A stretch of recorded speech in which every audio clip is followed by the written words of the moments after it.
हिंदू धर्म के 3 आधार स्तंभ हैं, ब्रह्मा, विष्णु और महेश। ब्रह्मा ब्रह्मांड के जन्मदाता, विष्णु पालनहार और महेश संहारक हैं। इन आधार स्तंभ को हमारे ऋषि मुनि, विचारक, भक्त और दार्शनिकों ने अपनी अपनी श्रद्धा और विश्वास के आधार पर माना है।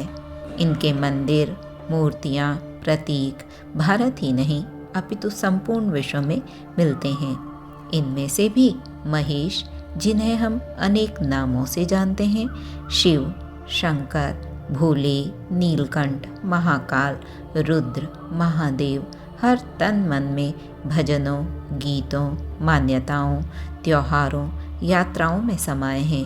किंतु अनेक मनों में प्रश्न उठता है, आखिर भगवान शंकर क्या हैं? प्रश्न सामान्य जन के उठता है तो बिना हल पाए रह जाता है, किंतु यह प्रश्न युग दृष्टा पंडित श्री राम शर्मा आचार्य जी के मन में उठा, तो आइए उनके प्रवचन से उन्होंने हमें क्या समझाया, उन्हीं के शब्दों से सुने। देवियों, भाइयों, भवानी शंकरौ वंदे श्रद्धा विश्वास रूपिणौ याभ्याम बिना न पश्यन्ति सिद्धा स्वांतस्थमीश्वरम।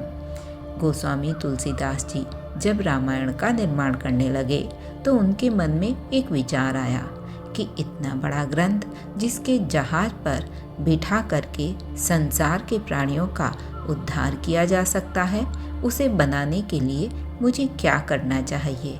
इसके लिए किस शक्ति का सहारा लिया जाना चाहिए? उन्होंने यह कहा कि भवानी शंकर की वंदना करनी चाहिए और उनकी सहायता लेनी चाहिए। उनकी शक्ति के बिना इतना बड़ा रामचरितमानस, जिस पर बिठा करके अनेक मनुष्यों को भवसागर से पार किया जा सकता है, कैसे संभव होगा? उन्होंने भवानी और शंकर की वंदना की। पश्चात उनके मन में एक और विचार आया कि आखिर भगवान शंकर हैं क्या? शक्ति कहाँ से आ जाती है? क्यों आ जाती है? उद्धार कैसे हो सकता है?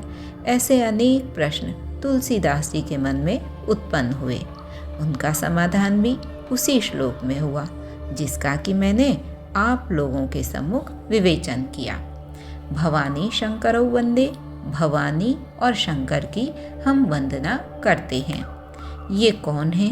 श्रद्धा विश्वास रूपिणौ, अर्थात श्रद्धा का नाम पार्वती और विश्वास का नाम शंकर। श्रद्धा और विश्वास, इन दोनों का नाम ही शंकर पार्वती है। इनका प्रतीक विग्रह, मूर्ति हम मंदिरों में स्थापित करते हैं। इनके चरणों पर अपना मस्तक झुकाते हैं, जल चढ़ाते हैं, बेलपत्र चढ़ाते हैं, आरती करते हैं। यह सब क्रियाकृत्य हम करते हैं, लेकिन मूलतः शंकर क्या हैं? श्रद्धा और विश्वास।